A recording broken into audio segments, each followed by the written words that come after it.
हर कोई सतगुरु नानक देव जी के चरणों ते झुकिया ते सारी सृष्टि नूं जित के फिर एक वड्डी वडियाई ये कि अपनी दोही नहीं फेरी, अपना नाम नहीं जपाया, बल्कि सत नाम का चक्कर फिराया। सच्चा नाम जो श्री अकाल पुरख वाहिगुरु जी का है, वो वाहिगुरु नाम का चक्कर फेरिया, सबना नूं वाहिगुरु गुर मंत्र का जाप जपाया है। देव दानो राकस दैंत सब, की देवते ते की दानव, की राकश ते की दैंत, चित्र गुप्त सब चरनी लाया। इथों तक के चित्र गुप्त इत्यादि जेड़े गुप्त देवते मन्ने जाए है, उन्हां सारियां नूं सतगुरु नानक देव साहब जी ने अपने चरनां नाल लगाया। इंद्रासन अपक्षरा राग रागनी मंग लगाया। इंद्र राजा इंद्र दा आसन, समुची स्वर्ग दे विच वसदी होई देव नगरी। फिर उथों दियां अपक्षरावां उन्हां ने भी गुरु की सिफत सलाह कीती। राग रागनी मंग लगाया, जिन्ने राग ते रागणियां दे स्वरूप ने ना स्वर्गा विच, इन्हां दे भी देवते मन्ने जांदे है। इन्हां भी सतगुरु नानक देव जी का मंगल गाया, भाव गुरु की सिफत सलाह की, गुरु की उस्तत गायन की।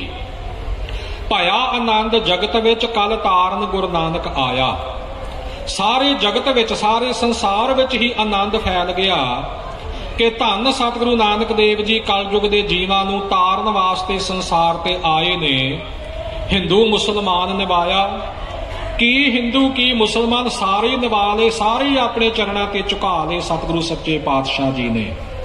कोई नहीं अड़िया, कोई ऐसा नहीं जेड़ा श्री गुरु नानक देव जी नूं लखां यतन करन दे बावजूद अपने पैरां ते झुका सकिया होवे, ते कोई ऐसा नहीं कि जिसने श्री गुरु नानक देव जी की सर्व उच्चता प्रवान ना कीती होवे, जिसने सतगुरु नानक देव जी के चरण ना परसे होण। इउं सब ते वड्डा सतगुरु नानक जिन कल राखी मेरी। पहली पंक्ति तो विचार आपां आरंभ करिए कि गढ़ बगदाद नवायक है। बगदाद इराक की राजधानी है अजकल के समय विच, ते इनू गढ़ तां कहा क्योंकि ये इस्लामी विचारधारा का वाकिया ही गढ़ सी। दस्तगीर वर्गे पीर, जिथे कि इस्लामीयत की पालना बहुत ज्यादा परपक्ता दे नाल कीती जाती है। जो इस्लाम की शरह है ना, बहुत तकड़ाई नाल उसनूं पालिया जाता है। आपां हुण सब तो पहला ये बगदाद की जिहड़ी वारता है इस दा विचार करिए। भाई गुरदास जी ने ही पहलियां पौड़ियां दे विच ये वर्णन किया है। फिर बाबा गया बगदाद नो, बाहर जाए किया अस्थाना, एक बाबा अकाल रूप दूजा रबाबी मरदाना, दिती बाग नवाज कर सुन समान होआ जहाना, सुन मुन नगरी भई देख पीर भया हैराना। सो इस प्रकार ये सारी वार्ता भाई गुरदास जी ने उचारण की है। सो उस वक्त वेखै ध्यान लगाए कर एक फकीर वड्डा मस्ताना, पुछया फिर कह दस्तगीर कौन फकीर किसका करहाना। नानक कल विच आया रब फकीर इको पहचाना, धरत आकाश चहू दिस जाना। संखेप विच वार्ता का वर्णन भाई गुरदास जी ने किया है। आपां इतिहासक ग्रंथां दे हवाले नाल इस वार्ता नूं विचारीए। फिर बाबा गया बगदाद नूं, बाबा धन सतगुरु नानक देव जी बगदाद विच पहुंचे है। बाहर जाए किया अस्थाना, बगदाद घुग वसदा मुस्लिम विचारधारा का नगर। ਉਹਦੇ ਬਾਹਰ एक जंगल विच उजाड़ विच सतगुरु जी ने जाके अपना अस्थान किया, अपना डेरा टकाया। एक बाबा अकाल रूप दूजा रबाबी मरदाना। सतगुरु नानक देव साहब जी अकाल पुरख वाहिगुरु का प्रतख स्वरूप आप हैं, ते दूजे साथी उन्हां दे रबाबी भाई साहब भाई मरदाना जी हैं। हुंदा की है, अमृत वेले का समा सतगुरु सच्चे पातशाह जी कोल वगदे दरिया विच इशनान करते ने। भाई मरदाना जी नूं बचन हुंदा, मरदानिया रबाब वजा काई सिफत खुदा के दीदार की करिए। भाई मरदाना जी रबाब वजाउंदे ने ते सतगुरु नानक देव साहब सच्चे पातशाह जी जपजी साहब जी किया समेर पर्वत उपर उचारण कीतियां पौड़ियां दा कीर्तन आरंभ कर देंदे ने। दस्तगीर नाम दा पीर है, जिस दी आग्या विच सारा बगदाद और उसका आला दुआला वसदा है। ਉਹ ਬਗਦਾਦ ਪੀਰ ਦਾ ਇੱਕ ਚੇਲਾ ਦਸਤਗੀਰ ਦਾ ਉਹ ਇਸ਼ਨਾਨ ਕਰਨ ਲਈ, ਜਿਸ ਨੂੰ ਮੁਸਲਮਾਨ ਵੀਰ ਗੁਸਲ ਕਹਿੰਦੇ ਨੇ, ਗੁਸਲ ਕਰਨ ਵਾਸਤੇ ਨਦੀ ਦੇ ਕਿਨਾਰੇ ਤੇ ਆਇਆ। ਉਹਨੇ ਇੱਕ ਸਾਜ਼ ਵੱਜਦੇ ਦੀ ਟੁਣਕਾਰ ਸੁਣੀ, ਆਵਾਜ਼ ਸੁਣੀ, ਹੈਰਾਨ ਹੋਇਆ। ਹੈਰਾਨੀ ਦਾ ਕਾਰਨ ਕੀ, ਇਹ ਮੈਂ ਅੱਗੇ ਚੱਲ ਕੇ ਬੇਨਤੀ ਕਰਾਂਗਾ। ਕੌਣ ਹੈ ਜਿਹੜਾ ਇਸਲਾਮ ਦੇ ਗੜ ਬਗਦਾਦ ਵਿੱਚ ਆ ਕੇ ਸਾਜ਼ ਵਜਾ ਰਿਹਾ? ਅਜੇ ਉਸ ਆਵਾਜ਼ ਤੋਂ ਹੈਰਾਨ ਸੀ ਕਿ ਇੰਨੇ ਚਿਰ ਨੂੰ ਸਤਿਗੁਰੂ ਨਾਨਕ ਦੇਵ ਜੀ ਕੀ ਇਲਾਹੀ ਆਵਾਜ਼ ਫਿਜ਼ਾ ਵਿੱਚ ਗੂੰਜਦੀ ਹੈ। ਸੁਣਨ ਲੱਗ ਪਿਆ ਕਿ ਇਹ ਕੌਣ ਨੇ, ਕੀ ਕਹਿ ਰਹੇ ਨੇ, ਕੀ ਗਾ ਰਹੇ ਨੇ।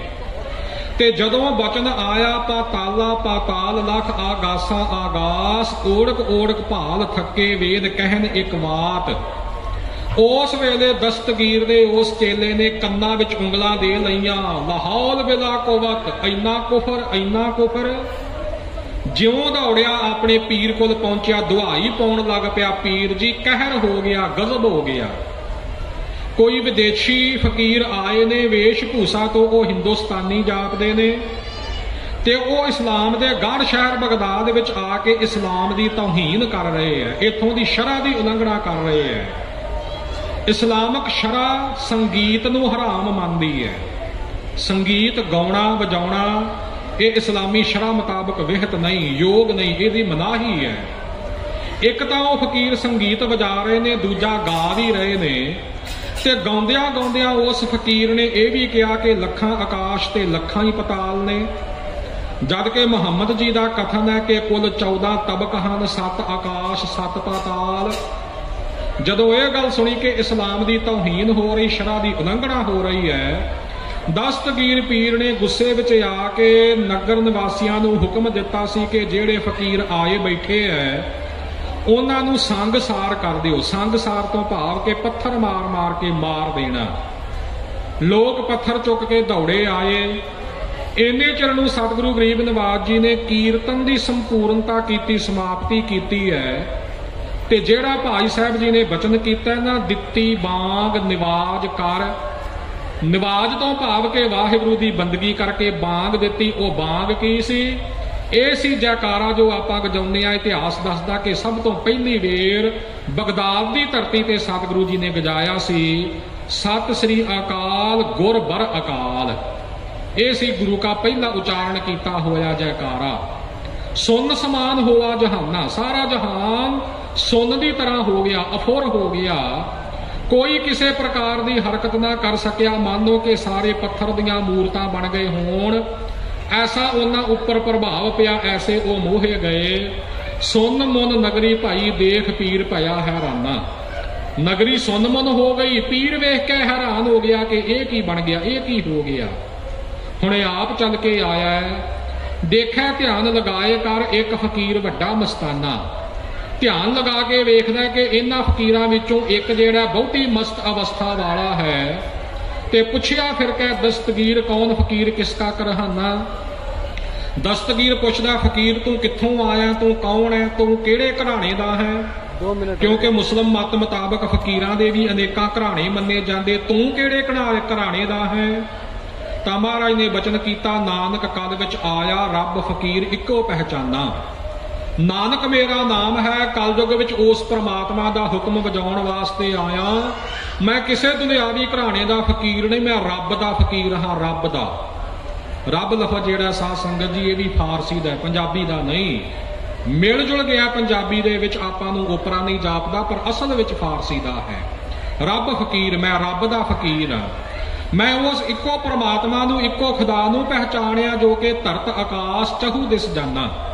ਧਰਤੀ ਆਕਾਸ਼ ਪੂਰਬ ਪੱਛਮ ਉੱਤਰ ਦੱਖਣ ਚੌਹਾਂ ਦਿਸ਼ਾਵਾਂ ਵਿੱਚ ਜੋ ਜਾਣਿਆ ਜਾਂਦਾ ਹੈ, ਮੈਂ ਉਸ ਪਰਮਾਤਮਾ ਦੇ ਦਰ ਦਾ ਫਕੀਰ, ਮੈਂ ਉਹਦੀ ਸਿਫਤ ਸਲਾਹ ਗਾਇਨ ਕਰਦਾ ਹਾਂ।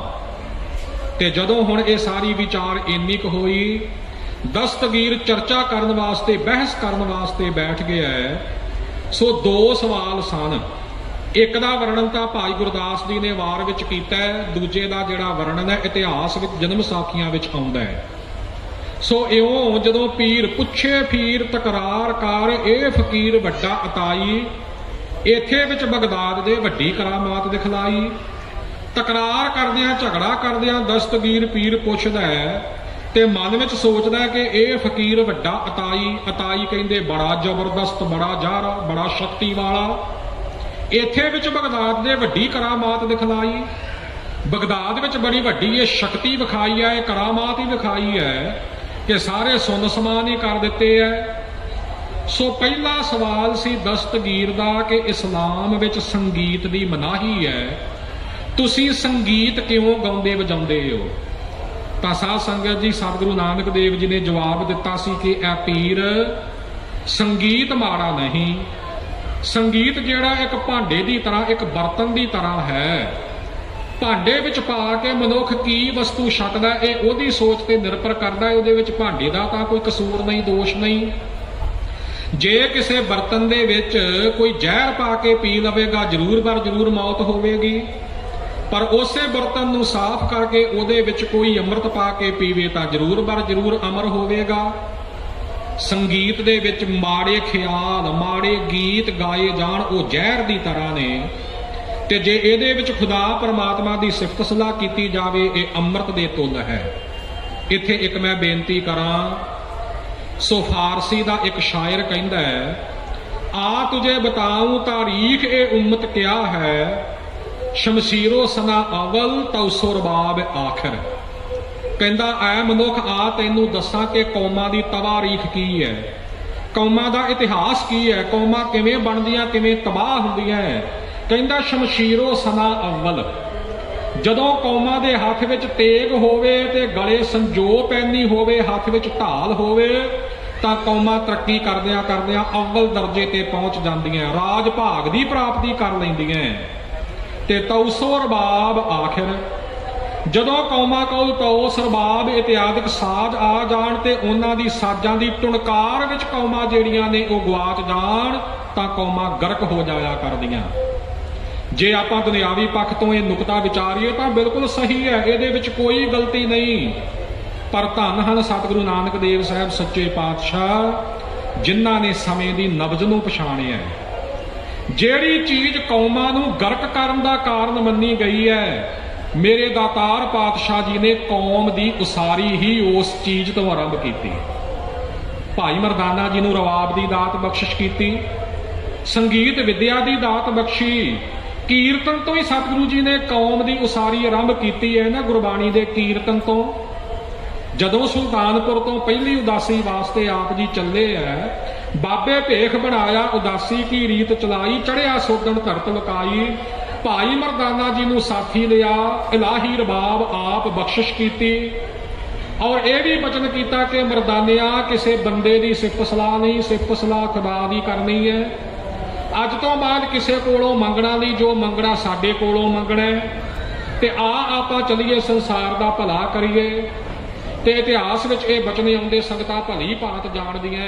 ਕੀ ਮਹਿਮਾ ਕਿਆ ਕਹਾਂ, ਗੁਰ ਵਿਵੇਕ ਸਤ ਸਰ। ਤਗੜੇ ਹੋ ਕੇ ਬੋਲੋ, ਇੱਕ ਹੁੰਦਾ ਜੇ ਏਦਾਂ ਬੋਲਣਾ, ਗੁਰ ਵਿਵੇਕ ਸਤ ਸਰ, ਏਦਾਂ ਨਹੀਂ, ਗੁਰ ਵਿਵੇਕ ਸਤ ਸਰ, ਆਵਾਜ਼ ਨਿਕਲੂਗੀ। ਗੁਰ ਕੀ ਮਹਿਮਾ ਕਿਆ ਕਹਾਂ, ਗੁਰ ਵਿਵੇਕ ਸਤ ਸਰ, ਉਹ ਆਦ ਜੁਗਾਦੀ ਜੁਗੈ ਜੁਗ, ਉਹ ਆਦ ਜੁਗਾਦੀ ਜੁਗੈ ਜੁਗ। पूरा परमेश्वर, पूरा परमेश्वर, पूरा परमेश्वर। आखो जी धन गुरु नानक देव साहब जी, धन गुरु नानक देव साहब जी, धन गुरु नानक देव साहब जी। गुर की महिमा क्या कहाँ, गुर विवेक सत सर, ओह आद जुगादी जुगै जुग। पूरा परमेश्वर। अरे मेरे नाल गाना जी। गुर की महिमा क्या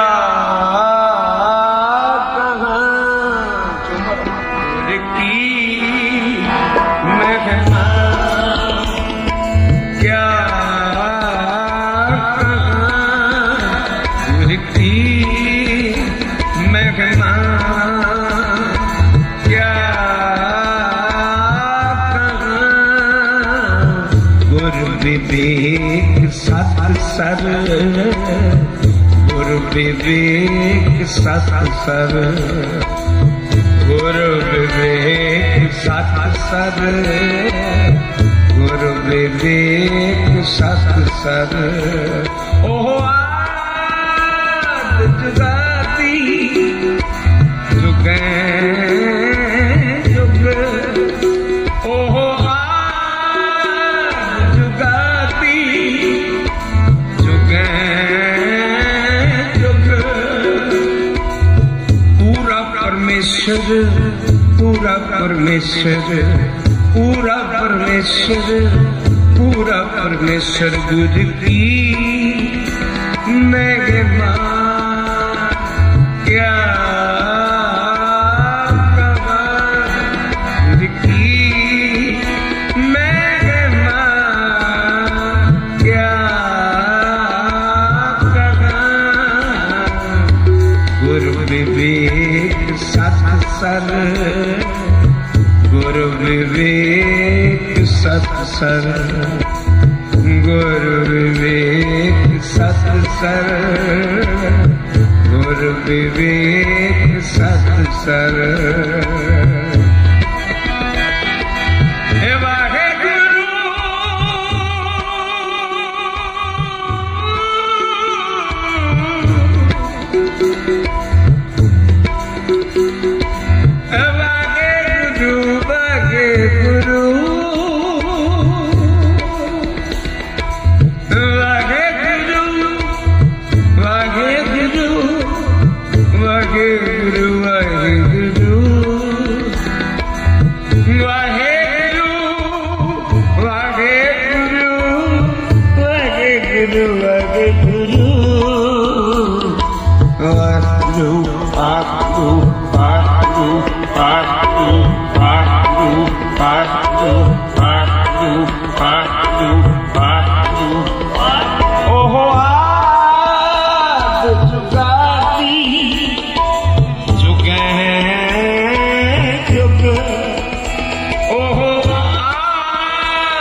पूरा परमेश्वर, पूरा परमेश्वर, पूरा परमेश्वर गुरु की महिमा क्या कमा, गुरु की महिमा क्या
जुगाती जुगे जुग, ओहो आद जुगाती जुगे जुग।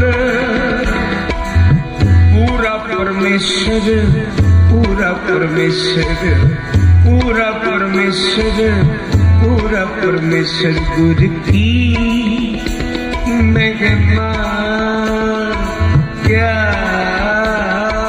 कहा, गुरु की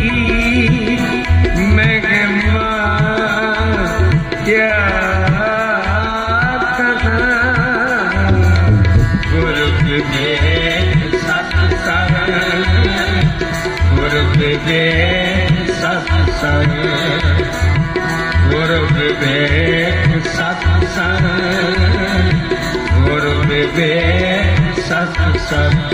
वाहु वाहु वाहु वाहु वाहु वाहु।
Por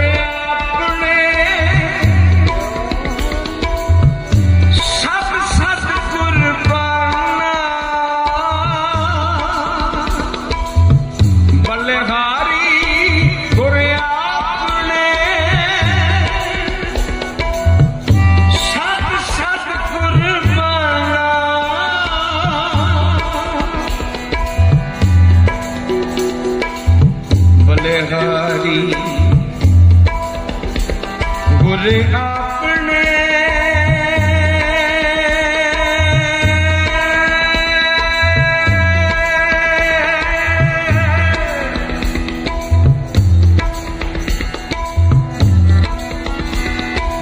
सद सद कुर्बाना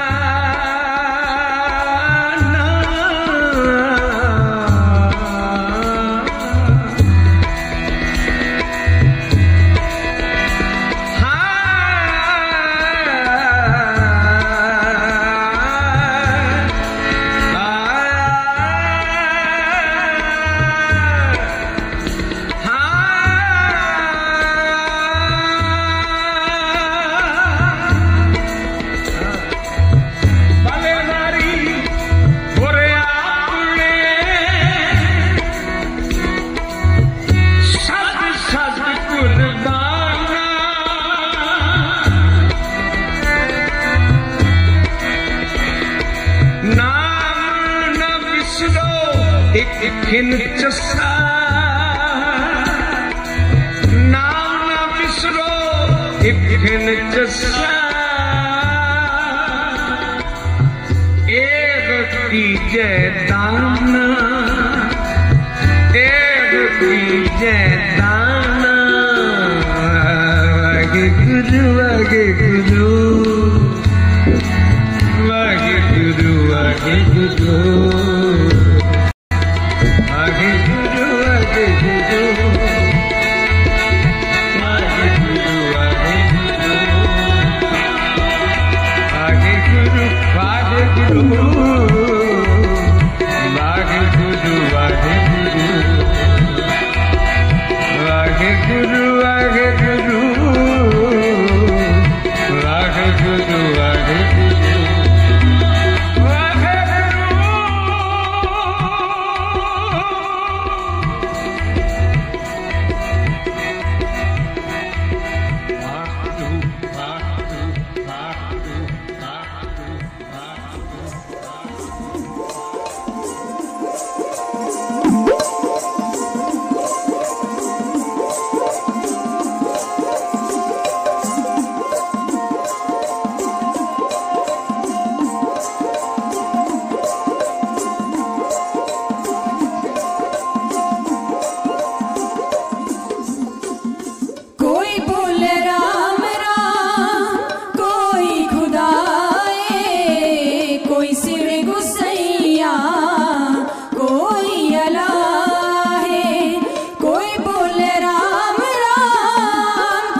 हुसैन